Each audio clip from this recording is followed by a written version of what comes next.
जी नमस्कार दोस्तों, स्वागत है आप सभी का हमारे YouTube चैनल पर। आज हम लोग चर्चा करने वाले हैं सूर्यवंश, जिसका दूसरा नाम सूर्यवंश, जिसकी स्थापना की थी शेरशाह सूरी ने। उसका इतिहास हम लोग पढ़ने वाले हैं। एकदम छोटी सी क्लास, मात्र 25 से 30 मिनट की आपकी क्लास है, जिसके अंदर सूर्यवंश का पूरा इतिहास हम लोग पढ़ने वाले हैं। इसके अंदर 3 आपके शासक आते हैं। शेरशाह सूरी के बाद में उसका अगला उत्तराधिकारी बनता है इस्लाम शाह सूरी। उसके बाद उसका अगला उत्तराधिकारी बनता है आपका सिकंदर सूर। बिलग्राम या कन्नौज का जो युद्ध लड़ा जाता है शेर खां या शेरशाह सूरी के मध्य, जिस युद्ध में शेर खां की विजय होती है और हुमायूं को हार के बाद में भारत से बाहर निष्कासित जीवन जीना पड़ता है, वो भी 15 साल। और 15 सालों में यहाँ पर सूर्यवंश का साम्राज्य रहता है, सूर्यवंश का साम्राज्य होता है। और सूर्यवंश की स्थापना शेरशाह सूरी के द्वारा की जाती है। शासनकाल की हम बात करें, शासनकाल का समय 1540 से लेकर आपका 1555। तो हम लोग आज सूर्यवंश का पूरा इतिहास पढ़ने वाले हैं, जिससे उस इतिहास में कौन कौन सी घटनाएं हैं, कौन कौन से मोस्ट इंपॉर्टेंट क्वेश्चन है, सब के ऊपर हम लोग चर्चा करने वाले हैं। सबसे पहले हम पढ़ेंगे शेरशाह सूरी के ऊपर। शेरशाह सूरी जिसने सूर्यवंश की क्या की थी स्थापना, आपके सामने इमेज फोटो दे रखी है, ये आपके शेरशाह सूरी हैं। सबसे पहले इनका प्रारंभिक जीवन परिचय के बारे में उन्होंने कौन कौन से अभियान चलाए और उन्होंने कौन कौन सी प्रशासनिक सेवाओं में सुधार किए, सब के ऊपर, राजस्व सुधार, सब के ऊपर हम लोग चर्चा करने वाले हैं। तो चर्चा करें हम लोग शेरशाह सूरी की। बचपन का नाम उसका फरीद था, फरीद खान भी बोल सकते हैं, फरीद खां भी बोल सकते हैं। जन्म डेट आपकी 2 है। जन्म स्थान जन्म डेट के अनुसार आपको ध्यान रखना है कि यदि जन्म डेट आपकी 1472 दी हुई तो जन्म स्थान सासाराम बिहार होगा। और यदि जन्म डेट आपको 1486 दिखे तो आपका स्थान हो जाएगा बजवाड़ा होशियारपुर पंजाब। क्योंकि अलग अलग बुकों में, अलग अलग इतिहासकारों में, अलग अलग ग्रंथों के अनुसार इनकी जन्म डेट कहीं पर भी एक नहीं दे रखी है। अपने को उसी प्रकार याद रखना है। पहली बात है, जो चीज़ संशोधित डेट होती है उससे संबंधित क्वेश्चन पूछा नहीं जाता। लेकिन जन्म की बात करें 1472 है तो सासाराम बिहार में हुआ था। यदि 1486 है तो बजवाड़ा होशियारपुर पंजाब। 1 दिन 2 दिन का भी फर्क नहीं है। देखो आप यहाँ पर बात 14 सालों की है, 14 सालों का गैप चल रहा है। उसी के अनुसार पिता के नाम की हम बात करें, हसन खां, जो कि सासाराम का जमींदार था। पिता के अनुसार देखें, उनका पिता था सासाराम का जमींदार। सासाराम बिहार में पड़ता है अपना, तो उनका जन्म सासाराम में होना चाहिए। हो सकता है कि उनका जन्म उनके ननिहाल में हुआ हो। अब उनकी पिता की 4 पत्नियां थी, हसन खां की 4 पत्नियां थी। जो शेर खां था वो बड़ी पत्नी का पुत्र था, लेकिन हसन खां को जो अपनी चौथी पत्नी थी, चौथी शादी की थी, उस पत्नी से सबसे ज़्यादा लगाव था। धर्म की बात करें, इस्लाम धर्म था शेरशाह सूरी का। या और शिक्षा की बात करें, ये क्वेश्चन 1-2 बार पूछा भी गया। शेरशाह सूरी की शिक्षा कहाँ से शिक्षा प्राप्त की थी? जौनपुर से उसने शिक्षा प्राप्त की थी। उसके बाद हम बात करें कि शेरशाह ने जो अपनी प्रशासनिक अनुभव है वो कहाँ से प्राप्त किए? सासाराम से। क्योंकि उनका पिता था वो सासाराम का क्या था? जमींदार था। उनके घर में जो शेरशाह सूरी का जो पिता था वो अपनी चौथी पत्नी, जो पिता का नाम हसन खां, उनसे जो ज़्यादा लगाव था। लेकिन उनके और शेरशाह सूरी के मध्य अच्छे व्यवहार नहीं थे, जिसके कारण वो अपने घर को छोड़ देता है और बंगाल का शासक है जिसका नाम है बहार खां लोहानी या नुहानी भी नाम मिलता है, उनकी सेवा में चला जाता है। उनके पुत्र का गुरु बन जाता है। बंगाल का शासक जिसका नाम क्या है अपना, बहार खां लोहानी। और यही शेर जो नाम था उसका, पहले क्या नाम था मैंने आपको बताया था, फरीद खान नाम था। यही उसको शेर खां की उपाधि देता है। कहते हैं कि शेरशाह सूरी या शेर खां के द्वारा निहत्ते, मतलब बिना किसी हथियार के द्वारा एक शेर का शिकार किया गया था। उसी कारण जो बहार खां लोहानी है, उसी के द्वारा जो बंगाल का शासक था वो फरीद को या फरीद खान को शेर खां की क्या दी जाती है? उपाधि दी जाती है। उसके बाद में वहाँ से कुछ अनबन होने के बाद में वो शेर खां चला जाता है, बाबर के सेवा में दिल्ली चला जाता है, आगरा चला जाता है। उस समय बाबर और एक राजपूत शासक जिनके मध्य चंदेरी का युद्ध होता है, उनमें वो भी भाग लेता है। ये युद्ध लड़ा जाता है 1528 में, चंदेरी का युद्ध। वहाँ का शासक था आपका मेदिनी राय, जो कि राणा सांगा का कार्य करता था। चंदेरी की हम बात करें, मालवा और बुंदेलखंड का एक राजनीतिक और वैश्विक केंद्र था। और वहाँ का शासक था राजपूत शासक मेदिनी राय। उनके और बाबर के मध्य युद्ध लड़ा जाता है, जिसके अंदर मेदिनी राय की हार होती है और उनकी दोनों पुत्रियों को बाबर अपने दोनों बड़े पुत्र कामरान और हुमायूं को भेंट करता है। उस युद्ध में वो भी भाग लेता है। वहाँ पर उसने शेरशाह सूरी द्वारा, शेर खां द्वारा एक वाक्य भी बोला गया था कि जितना हम लोग मुगल को बाहर से मजबूत समझते हैं उतना मजबूत है नहीं, इनको भारत से खदेड़ना या यहाँ से भगाना आसान है, एक दिन ये काम मैं करके दिखाऊंगा। और वो आगे एक ये कार्य जरूर करता है, अपनी उपलब्धि जरूर हासिल करता है। तो हम चर्चा करते हैं उन युद्धों के ऊपर। सबसे पहले हम युद्धों की चर्चा करें। चौसा का युद्ध जो कि लड़ा गया था 1539 ईस्वी में, ये युद्ध लड़ा जाता है हुमायूं और मुगल बादशाह हुमायूं और शेर खां के मध्य लड़ा जाता है, जिसमें शेर खां विजयी होता है। विजयी होने के बाद में खुद को शाहे की उपाधि देती है। पहले उसका नाम फरीद खान था, उसके बाद में जो बंगाल का शासक है उसे शेर खां की उपाधि देता है। उसके बाद में चौसा के युद्ध में जीत जाने के बाद शेर खां जो कि अब उपाधि ले चुका है शाहे की, शेरशाह सूरी, इस युद्ध में विजय होने के बाद में वो शाहे की उपाधि लेता है। और इस युद्ध में निजाम नामक भिस्ती जो एक ये नाविक था, वो जो हुमायूं था जो युद्ध उसमें उसको युद्ध में हार दिखते समय वो क्या किया, घोड़े सहित नदी में कूद जाता है। निजाम नामक भिस्ती उसकी क्या करता है, जान बचाता है। आगे चलकर हुमायूं उसे एक दिन का राजा भी घोषित करता है। तो चौसा का युद्ध लड़ा गया था 1539 में हुमायूं और शेरशाह सूरी के मध्य, जिसमें शेरशाह सूरी की विजय होती है और खुद को शाहे की उपाधि देता है। भाई उसका मनोबल बढ़ जाता है। उन्होंने मुगल बादशाह हुमायूं को हरा भी दिया है, वो अपनी शक्ति को और मजबूत करता है। फिर से कन्नौज या बिलग्राम का युद्ध लड़ता है जो कि लड़ा जाता है आपका 1540 ईस्वी में। किन के मध्य, शेरशाह सूरी और हुमायूं के मध्य। और इस युद्ध में मुगल बादशाह हुमायूं पराजित होता है और उसको भारत छोड़कर सिंध प्रांत पाकिस्तान की ओर भागना पड़ता है। और यहाँ से वो दिल्ली का शासक बनता है आपका शेरशाह सूरी और सूरवंश की क्या करता है, स्थापना करता है। इस युद्ध के पश्चात शेरशाह सूरी ने दिल्ली व आगरा पर अधिकार कर लिया और एक शेरशाह ने चुनार की विधवा शासिका जिसका नाम था लाड बेगम, उनसे विवाह भी कर लिया। मैं आपको चुनार से संबंधित एक घटना और बता देता हूँ। एक युद्ध लड़ा गया था हुमायूं द्वारा अफगान शासक महमूद लोदी के मध्य। उस युद्ध का नाम था दोहरिया का युद्ध, देवरा का युद्ध होता है। वो युद्ध लड़ा गया था आपका 1532 में और उस युद्ध में शेर खान ने किसका साथ दिया था, अफगान शासक महमूद लोदी का साथ भी दिया था, जिसके अंदर अफगान शासक महमूद लोदी की हार होती है, वो बंगाल की तरफ भाग जाता है और शेर खान उस युद्ध में पराजित होने के बाद में चुनार के किले में आकर छिप जाता है। चुनार के किले में छुपने के बाद में हुमायूं द्वारा इस चुनार के किले का घेराव किया जाता है, लेकिन हुमायूं और शेर खान सूरी के मध्य समझौता होता है और जितने धन की हानि होती है शेर खान द्वारा मुगल बादशाह हुमायूं को धन लौटाया जाता है। एक अपने पुत्र कुतुब खां के साथ में एक छोटे सेना की टुकड़ी को हुमायूं की सेवा में भेज देता है। वहाँ पर शेर खान की शक्ति को न कुचलना हुमायूं की सबसे बड़ी भूल थी और इसका परिणाम उसको भुगतना पड़ता है। कन्नौज का युद्ध या बिलग्राम का युद्ध जो कि 1540 में लड़ा जाता है, जिस युद्ध में हुमायूं को हार का सामना करना पड़ता है और भारत से मुगल शासन सत्ता यहाँ से समाप्त होती है 15 सालों के लिए और उसको सिंध प्रांत की ओर भागना पड़ता है। आगे चर्चा करते हैं हम लोग चर्चा करेंगे। अब ये दिल्ली का शासक बन चुका है अपना शेरशाह सूरी, सूरवंश की इसने स्थापना कर दी है। जितने भी अभियान हैं उनके अभियानों के ऊपर हम लोग चर्चा करें। सबसे पहले हम लोग बात करते हैं बंगाल का अभियान। ये कब हुआ था, 1541 ईस्वी में बंगाल अभियान। उसने क्या किया, बंगाल पहले एक अलग प्रांत था, उसने क्या उन प्रांतों को उस पर विजय हासिल करने के बाद में उसको अलग अलग सरकारों जो कि वर्तमान हम जिलों बोलते हैं, अलग अलग जिलों में उसने बांट दिया था। देखो बंगाल का प्रांत का दर्जा उसने क्या कर दिया था, समाप्त कर दिया था और बंगाल को सरकारों या जिलों में क्या कर दिया था, विभाजन कर दिया। पहले सरकार बोलते थे, सरकार का मतलब जिले हो गए, उन जिलों में बांट दिया।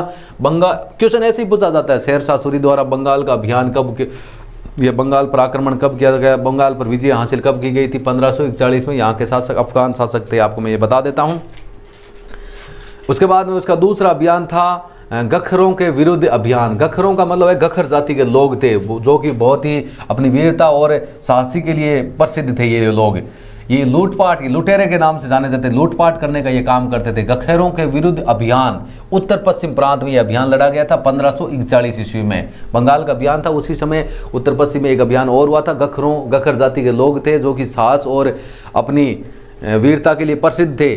उनकी शक्ति को शेर खान हालांकि कुचल तो नहीं पाया था, लेकिन उनकी रोकथाम के लिए उसने पश्चिम उत्तर सीमा पर एक रोहतास गढ़े किले का निर्माण करा। ये आपके सामने भाषा दे रखी है कि 1541 ईस्वी में शेर शाह का गखर जाति के लोगों से युद्ध हुआ, जिसमें शेर शाह उनकी शक्ति को ख़त्म तो नहीं कर सकता है, लेकिन उनकी रोकथाम के लिए पश्चिम उत्तर सीमा पर रोहतासगढ़ के किले का क्या करवाता है, निर्माण करवाता है, ताकि वो लोग इस तरफ ना आ सके, इस तरफ कोई भी किसी भी प्रकार की लूटपाट नहीं कर सके।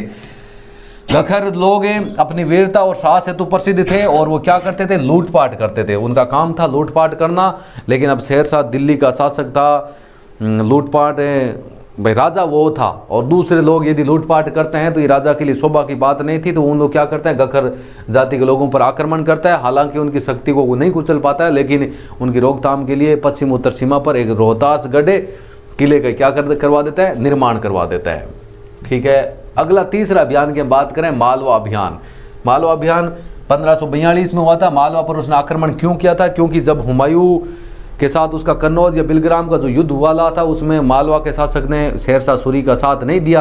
अब तो उसने शेरशाह सूरी ने हुमायूं को भी पराजित करके भारत छोड़ने पर मजबूर कर दिया। तो ये मालवा का शासक किया, उसने सोचा कि इसने साथ नहीं दिया तो इसको साम्राज्य शासन करने का कोई अधिकार नहीं। जिस प्रकार मुगल बादशाह अपना साम्राज्य को बढ़ा रहे थे, उसी प्रकार अपना ये शेरशाह सूरी भी अपने साम्राज्य को आगे बढ़ा रहे थे।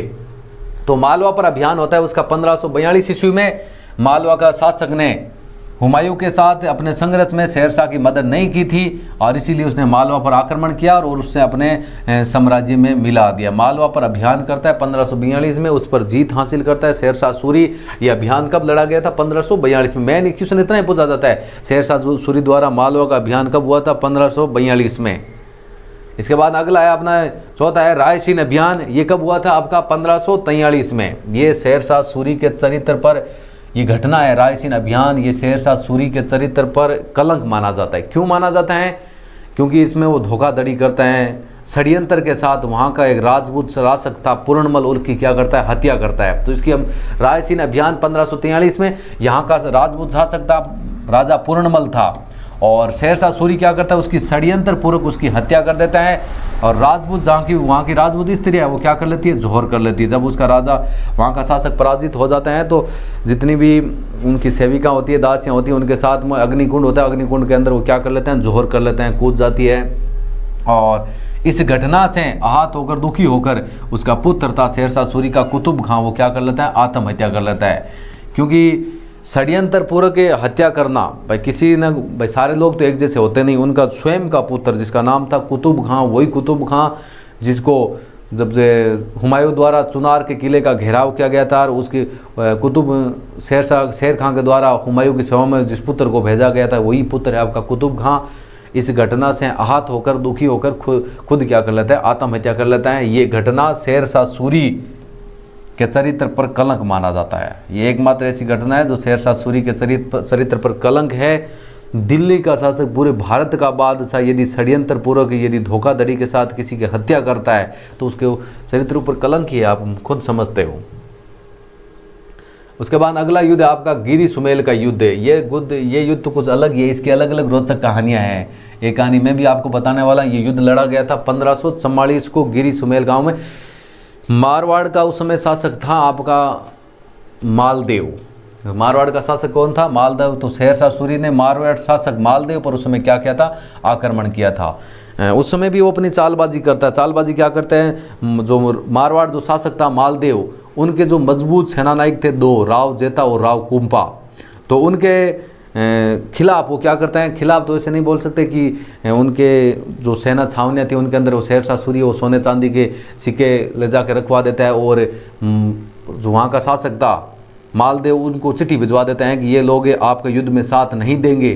तो क्या वो मालदेव युद्ध से क्या हो जाता है? पीछे हट जाता है। तो अब वो राव जेता और राव कुंपा अपनी वफादारी को साबित करने के लिए रण में के मैदान में कूद जाते हैं और शेरशाह सूरी के साथ में एक युद्ध लड़ते हैं, गिरी सुमेल का युद्ध। इस युद्ध में शेरशाह सूरी को नानी याद दिला देते हैं अपनी, लोहे के चने चबाने का बोल सकते हैं। उनके पास मात्र सेना थी आपकी 8000 और शेरशाह सूरी के पास सेना थी लगभग 80,000। आधी से ज़्यादा सेना को मौत के घाट उतार देते हैं वो। इससे संबंधित एक वाक्य है, अभी मैं उस वाक्य पर चर्चा करने वाला। ये एक अनोखा युद्ध था, इसमें भाषा दे रही कि एक अनोखा युद्ध था जिसमें 8000 वीरों ने शेरशाह के 80,000 की सेना को लोहे के चने चबाकर अपनी आत्महुति देकर अपना नाम विश्व इतिहास में अमर कर दिया। राव जेता और राव कुंपा वीर गति को क्या होता है यहाँ पर प्राप्त होते हैं, खुद वीर गति को जरूर प्राप्त होते हैं लेकिन इतिहास में अपना नाम अमर कर देते हैं। इस युद्ध में ज़्यादा जीत जरूर शेरशाह सूरी की होती है लेकिन चर्चा आपकी राव जेता और राव कुंपा की होती है। यदि इस समय मालवा का शासक यदि इनका साथ देता तो शेरशाह सूरी कभी विजय हासिल नहीं कर पाता। इस युद्ध में शेरशाह सूरी द्वारा एक वाक्य भी बोला था कि मुट्ठी भर बाजरे के लिए मैं दिल्ली की संतलन या हिंदुस्तान का सिंहासन खो देता। ये आपके सामने आगे भाई क्या रखा है देखो आप, क्योंकि पूरे भारत के लिए तो ये अपना मारवाड़ एकदम छोटा सा शासक था। ये देखो युद्ध के बाद शेरशाह सूरी खुद के ये शब्द थे कि बोलियो सूरी बैन यूं गिरी घाट घमसान मुट्ठी खातर बाजरे खो दे तो हिंदवाण। इसका अर्थ क्या आपका कि आज मैं मुट्ठी भर बाजरे के लिए पूरे हिंदुस्तान की सल्तनत खो देता, क्योंकि पूरे हिंदुस्तान के लिए जो गिरी सुमेल का जो युद्ध लड़ा गया था, मारवाड़ की हम बात कर लेते हैं, एकदम छोटा सा क्षेत्र था, उस मुट्ठी भर बाजरे के लिए मैं पूरे हिंदुस्तान की सल्तनत खो देता। वाक्य आपका क्या बोला है, ये वाक्य नहीं पूछा था, दोनों वाक्य आप में से कोई भी पूछ सकते हैं कि बोलियो सूरी बैन यूं गिरी घाटी घमसान मुट्ठी खातर बाजरी खो दे तो हिंदुवाण है। आज मैं मुट्ठी भर बाजरे के लिए पूरे हिंदुस्तान की सल्तनत खो देता। ये वाक्य पूछा जाता है किसी युद्ध में था, ये गिरी सुमेल का युद्ध जैतारण, तो आपका मारवाड़ के अंदर क्षेत्र है, उसके अंदर ये युद्ध लड़ा गया था। राव जैता और राव कुंपा जो कि मारवाड़ का जो शासक था, मालदेव उसके दो सेना नायक थे उनके, और इसमें मालदेव का कोई समझौता नहीं था, मालदेव का कोई इसमें लेन देन नहीं था, वो दो सेना नायक थे उनके और उनके शेरशाह सूरी के मध्य युद्ध लड़ा गया था। मालदेव तो इसमें पीछे हो जाता है। उसके बाद अगला अभियान है उसका 6 नंबर कालिंजर अभियान, जो कि 1545 में होता है। ये इसका अंतिम अभियान होता है। अंतिम अभियान क्यों होता है कि यहाँ पर तोप के कारण, तोप चलाने के कारण बोल सकते हैं, कुछ इतिहासकार अलग अलग बोलते हैं कि तो वो क्या करता है कि वहाँ का शासक था किरत सिंह, और कालिंजर का जो दुर्ग था उस दुर्ग की दीवारों को तोपों के द्वारा मिटा रहा था, तोड़ रहा था, तो एक तोप या दीवार से टकरा कर पुणे जो यहाँ पर बारूद खाना रखा हुआ तो वहाँ पर आकर गिर जाते हैं और उनका विस्फोट के कारण शेर खां घायल होता है। सुबह तक उनकी तबीयत ठीक होती है, लेकिन उसका प्रभाव शरीर के अंदर ज़्यादा होने के कारण उसकी अंत में मृत्यु हो जाती है, तो तोप के कारण होती है। उस वहाँ का शासक था किरत सिंह। शेरशाह उक्का नामक है आग्नेय शास्त्र जिसको तोप बोलते हैं, चलाते समय घायल हो गया था और उसकी मृत्यु हो जाती है। उसकी क्या हो जाती है, आपकी मृत्यु हो जाती है। उस तोप का नाम भी दे रखा उक्का, लेकिन तोप का नाम नहीं पूछा जाता है। कालिंजर अभियान था वो 1545 में था, और किसी तोप के कारण तोप चलाते समय शेरशाह सूरी की क्या हो जाती है, मृत्यु हो जाती है। उसके बाद में उसका अगला शासक बनता है इस्लाम शाह सूरी, उसके ऊपर हम बाद में चर्चा करेंगे। इससे संबंधित हम लोग शेरशाह सूरी जब दिल्ली का शासक बना था, हिंदुस्तान का सल्तनत उसके पास थी, तो उसने कौन कौन से सुधार के कार्य किए तो उनके ऊपर हम लोग चर्चा कर लेते हैं। शेरशाह सूरी के सुधार के कार्य, तब सबसे पहले हम बात करते हैं बंगाल में प्रशासनिक सुधार। बंगाल पहले एक अलग प्रांत था, उसने प्रशासनिक सुधार क्या क्या किए थे हम लोग उसके ऊपर चर्चा कर लेते हैं। देखो, बंगाल को सरकारों, जो वर्तमान हम लोग जिले बोलते हैं, परगनों में विभाजित कर दिया और शक्तियों का विकेंद्रीकरण कर दिया। अब उसने क्या कर दिया, उसको सरकारों में बांट दिया, जिलों में अलग अलग भागों में बांट दिया बंगाल को। सरकार का मतलब है वहाँ पर उसने 2 पद दिए, एक पद दिया उसने सिकेदार का, एक दिया अपना मुंसिफ का। सिकेदार जो कि हम वर्तमान में से बोल सकते हैं प्रशासनिक अधिकारी बनाया एक का वहाँ का, और एक मुंसिफ का मतलब हो गया राजस्व अधिकारी। वहाँ पर उसने 2 पद दिए। एक सरकार मतलब बंगाल को अलग अलग सरकारों में बांट दिया, अलग अलग फरगनों में बांट दिया। फरगना हो तो उसमें भी 2 पद होंगे आपका, सिकेदार का और मुंसिफ का। वर्तमान की बात करें प्रशासनिक अधिकारी और राजस्व अधिकारी, वो 2 अपने हो गए थे। और वहाँ पर उसने एक नया पद भी सर्जन किया था। उस पद का नाम था अमीर या अमीर ए बांग्ला, अमीर ए बांग्ला। और प्रथम अमीर ए बांग्ला किसको बनाया गया था, काजी फैजिलात को। ये याद रखना, एक नया पद सर्जन किया गया, उस पद का नाम था अमीर ए बांग्ला या अमीर भी बोल सकते हैं। और प्रथम अमीर ए बांग्ला किसको बनाया गया था, ये क्वेश्चन आपसे पूछा जा सकता है। काजी फैजिलात को। ये पद किसने सर्जन किया था, शेरशाह सूरी ने। सरकार, ये जो फरगना है, ये इनका मतलब क्या है, बंगाल के विभाजन के समय छोटे छोटे भाग थे उनका नाम था। वहाँ पर भी उसने एक सरकार में 2 पद दिए थे, एक दिया था सिकेदार का, एक मुंसिफ का। सिकेदार को बोलते हैं प्रशासनिक अधिकारी और मुंसिफ को बोलते हैं आपका राजस्व अधिकारी। तो ये उसने प्रशासनिक सुधार किए थे बंगाल में। उसके बाद हम बात करते हैं मुद्रा सुधार। मुद्रा सुधार में हम बात करें कि उसके द्वारा 2 सिक्के चलाए गए। कितने सिक्के चलाए, 2 सिक्के। एक तो उसने चलाया रुपया जो कि चांदी का था, कितने ग्रेन का था, 175 ग्रेन का, ठीक है। एक चलाया उसने दाम, वो तांबे का था, वो था आपका 380 ग्रेन का। और इसके साथ में इसने 23 टकसालें भी स्थापित करवाई, 23 टकसालें स्थापित करवाई। सिक्कों की बात करें, सिक्कों पर टकसाल का नाम और शासक वहाँ का जो शासक था, शासन का नाम अरबी व देवनागरी लिपि में लिखा होता था। शासक का मतलब खुद शेरशाह सूरी का नाम लिखा होता, एक साइड में टकसाल का नाम लिखा हुआ और एक साइड में शासक का नाम, वो भी किस भाषा में, अरबी और देवनागरी लिपि में लिखा होता था। मैंने आपसे पूछा जाता है कि शेरशाह सूरी द्वारा कौन से 2 सिक्के चलाए गए थे। रुपया जो कि चांदी का था, कितने ग्रेन का, ये भी क्वेश्चन पूछा गया है। 175 ग्रेन का दाम था, जो तांबे का था 180 ग्रेन का था। कितनी टकसालें स्थापित की गई शेरशाह सूरी के द्वारा? 23 टकसालें। ये भी आपको ध्यान रखना है। भू राजस्व सुधार से संबंधित कुछ क्वेश्चन बनते हैं, उसके ऊपर हम लोग चर्चा कर लेते हैं। भू राजस्व सुधार, शेरशाह सूरी द्वारा भूमि की परमाइश करवाई। अब यदि आपसे पूछ लें किस शासक के द्वारा भूमि की पैमाइश करवाई गई, तो पैमाइश करवाई गई आपकी शेरशाह सूरी द्वारा। सिकंदरी गज का प्रयोग किसने किया था? शेरशाह सूरी। ओ भाई, उस समय अब जैसे हम लोग आज के समय में फिट में मीटर में भूमि को मापते हैं, उस समय उसने सिकंदरी गज का क्या किया था? प्रयोग किया था। किसने? शेरशाह सूरी ने। और भूमि को उपजाऊपन के आधार पर उसने 3 भागों में बांटा। क्यों बांटा?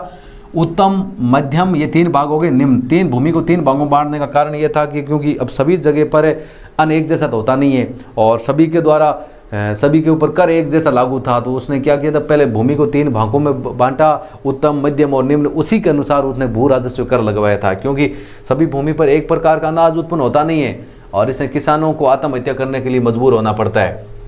और इसी प्रकार वो भू राजस्व निर्धारित, भाई वो जितना भी भू राजस्व कर था उसको क्या किया? निर्धारित किया। जो भूमि बड़ी है उसके अनुसार उसने कर निर्धारित किया। और इसने जागीरदारों की स्थिति को भी क्या किया था? कमज़ोर किया था। जो वहाँ के बंगाल के जागीर जो अपने इसे आसपास के जितने जहाँ पर उसका शासनकाल था, जितने भी जागीरदार थे, वो जागीरदारों को भी स्थिति को उसने क्या किया? कमज़ोर किया। उसने 2 उपकर लागू किए थे। उपकर एकदम बहुत कम थे। उपकर कौन कौन से थे? उपकरों का नाम पूछा जाता है। एक तो था आपका जेरीबाना उपकर था, जिसको भूमि पैमाइश कर भी बोलते हैं। वो मात्र था आपका 2.5%। कितना था? 2.5% था जेरीबाना, जो कि भूमि पैमाइश कर था 2.5। ये किसके द्वारा लागू किया गया था? ये किया गया शेरशाह सूरी द्वारा। और अगला दूसरा करता आपका महाशिलाना, जो भू राजस्व संग्रहण करता, वो कितने % था? आपका 5%। भू राजस्व संग्रहण कर 5% था। महाशिलाना कर बोलते हैं उसको। जेरीबाना भूमि पैमाइश करता आपका 2.5%। और उसके बाद अगला ये पॉइंट काफ़ी इंपॉर्टेंट है कि शेरशाह सूरी ने अकाल राहत कोष कर लागू किया कि यदि अकाल पड़ता है तो उस कंडीशन में किसान कर थोड़ी दे पाते हैं। अकाल राहत कोष कर कि यदि फसल नहीं होती हैं तो जनता को, किसानों को कर नहीं देना पड़ेगा। और इसने किसानों को पट्टे भी जारी किए। इसमें किसानों को पट्टे भी जारी किसने किए? शेरशाह सूरी ने। और किसानों से कबूलियत भी लिखवाई किसने? शेरशाह सूरी द्वारा। शेरशाह की भूमि राजस्व व्यवस्था को रे या रई कहा जाता है। ये क्वेश्चन 2-3 बार पूछा गया है कि शेरशाह सूरी की जो भू राजस्व व्यवस्था है उसका नाम क्या था? रे बोल सकते हैं या रई बोल सकते हैं। रई कहा जाता था। और ये जितनी भी राजस्व व्यवस्था है वो किसके द्वारा संचालित थी? वो टोडरमल, जो कि आगे जाकर अकबर का दरबारी बनता है, नवरत्नों में अपना सम्मिलित होता है। टोडरमल इसके दरबार में था और उपयुक्त सुधार उसी से प्रेरित थे। जो सुधार कर रहा था, जैसे नाम तो राजा का होता है, लेकिन हम ये आपको ये भी बता देते हैं कि ये सुधार किसके द्वारा करवाए गए थे? टोडरमल के द्वारा, जो कि उसके दरबार में था। आगे हम बात करते हैं कि शेरशाह ने सैनिकों को भी स्पष्ट आदेश दिया था कि वह सैन्य अभियानों के दौरान किसानों की फसलों को नष्ट ना करें। अब आपको पता है सेना खुद अपना अभ्यास करती है। भाई किसी भी युद्ध में जाने से पहले युद्ध का अभ्यास तो करती है। जो सैन्य अभ्यास करते हैं उस सैन्य अभ्यास में सेना को आदेश दे दिया था कि किसानों की फसलों को किसी भी प्रकार से नष्ट ना किया जाए, किसानों को फसलों को कोई नुकसान नहीं होना चाहिए। चौथा आता है अपना सुधार में न्यायिक सुधार की हम लोग चर्चा कर लेते हैं। तो देखो, न्यायिक सुधार, न्याय का सुधार बोल सकते हैं। शेरशाह ने न्यायिक सर्वोच्चता के सिद्धांत का अनुपालना की थी। शेरशाह सूरी द्वारा जो न्याय था वो सबके लिए समान था, चाहे वो किसान हो, चाहे कोई मंत्री हो, चाहे उसका पुत्र हो, चाहे पत्नी हो, न्याय सबके लिए समान था। न्यायिक सर्वोच्चता के सिद्धांत पर उसने अनुपालना की थी। शेरशाह ने अपने खुद के भतीजे को मृत्युदंड दिया था। भाई कोई भी गलती करता है, कोई भी ऐसा भाई नियमों की अनुपालना करता है, तो हो सकता है उनके पुत्र ने कुछ इस प्रकार की अनहोनी की होगी जिसके कारण उसको मृत्युदंड दिया गया था। उनके भतीजे को क्या दिया गया? मृत्युदंड दिया गया। और शेरशाह ने न्यायिक उत्तरदायित्व के सिद्धांत को लागू किया गया। अब खुद यदि राजा होता है तो अपने भतीजे को सज़ा नहीं दे सकता वो, अब उसकी इच्छा होगी दूंगा या नहीं दूंगा, तो लेकिन वो न्यायिक सर्वोच्चता के सिद्धांत पर कार्य करता था। चाहे जनता हो, चाहे वो खुद का पुत्र हो, चाहे खुद की पत्नी हो, सबके लिए न्याय समान है। उसने ये बात उसके शासनकाल में। एक थोड़ा नाम यहाँ पर, ये नाम बूढ़ी नाम लिख सकते हैं, बूढ़ी बोल सकते हैं या वृद्ध बोल सकते हैं। ये वृद्ध नाम है या बूढ़ी, थोड़ा नाम गलत छपा है, बूढ़ी बोल सकते हैं नाम थोड़ा। इसमें क्या है, अल्बास खां शेरवानी जो कि एक इतिहासकार है, उसके अनुसार उसने क्या बोला था कि शेरशाह के शासनकाल में यदि एक वृद्ध या बूढ़ी महिला अपने सर पर हीरे जेवरात से भरी टोकरी भी लेकर जाए ना, तो किसी को उसे लूटने की हिम्मत नहीं होती थी। उतनी उसकी शासन व्यवस्था कड़ी थी, इतना खौफ था शेरशाह सूरी का। आप बोल सकते हैं कि यदि कोई वृद्ध महिला भी अपने सर के ऊपर हीरे जेवरात से भरी टोकरी ले जा रही हो तो किसी को लूटने की हिम्मत नहीं होती थी, क्योंकि वो पता था उस लूटने का परिणाम क्या होगा। परिणाम तो आपको पता है, शासनकाल तो उसका कितना खतरनाक था, कितनी उसकी सैन्य शक्ति का मजबूत थी। तो अन्य सुधार की हम बात करें, इसमें सड़कों का निर्माण करवाया था मुख्यतः। सड़कों में हम बात करते हैं, सोनार बंगाल में पड़ता है, बंगाल से लेकर पेशावर तक ग्रैंड ट्रैंक रोड, जिसको जीटी रोड भी बोल सकते हैं, ग्रांड ट्रैंक रोड भी बोल सकते हैं। अभी क्यों सुनाता है, ग्रांड ट्रैंक रोड का निर्माण किसने करवाया था, शेरशाह सूरी ने। कहीं नाम आता है कलकत्ता से लेकर पेशावर पाकिस्तान तक। यही आप प्रकार का बंगाल से अपनी पेशावर तक ग्रांड ट्रैंक रोड। हाँ, वो रास्ता जरूर था, लेकिन पक्की सड़क बनाने का काम किसने करवाया, शेरशाह सूरी ने। इसीलिए नाम आया कि पुनः निर्माण। रास्ता था पहले, कच्चा मार्ग था, लेकिन उसका पक्की सड़क के रूप में निर्माण किसने कराया, शेरशाह सूरी ने। GT road, grand trunk road या ग्रैंड ट्रैंक रोड बोल सकते हैं। इसके साथ में अन्य रोडों की हम लोग चर्चा करें। अन्य रोडों में आती है आपकी ग्रांड ट्रैंक रोड के साथ आगरा से गुजरात सड़क मार्ग बनाने का काम भी शेरशाह सूरी के द्वारा। आगरा से बहरानपुर सड़क मार्ग भी शेरशाह सूरी के द्वारा बनाया गया। लाहौर से मुल्तान सड़क मार्ग भी किसके द्वारा बनाया गया, शेरशाह सूरी द्वारा। और इसके साथ में शेरशाह ने 1700 सरायों का निर्माण करवाया, कुएं खुदवाए, पेड़ लगवाए, डाक व्यवस्था को क्या किया, दुरुस्त किया। ये सारे कार्य अपने करवाए गए हैं। और एक इतिहासकार है जिसका नाम है कानूनगो, उसने क्या बात बोली है, इतिहासकार कानूनगो का क्या कहना है कि सड़कों व सरायों को सूर साम्राज्य की धमनियाँ कहा है। इतिहासकार कानूनगो ने जो शेरशाह सूरी द्वारा जो निर्मित सड़कें थी, सराएं थी, उनको सूर साम्राज्य की धमनियाँ कहा। जिस प्रकार आपके शरीर में धमनियाँ काम करती है ना, शरीर में शुद्ध रक्त को शरीर के विभिन्न भागों तक ले जाने का काम करती है, तो शरीर की सूर साम्राज्य की धमनियाँ यही थी। क्या थी, सड़कों और सरायों का निर्माण।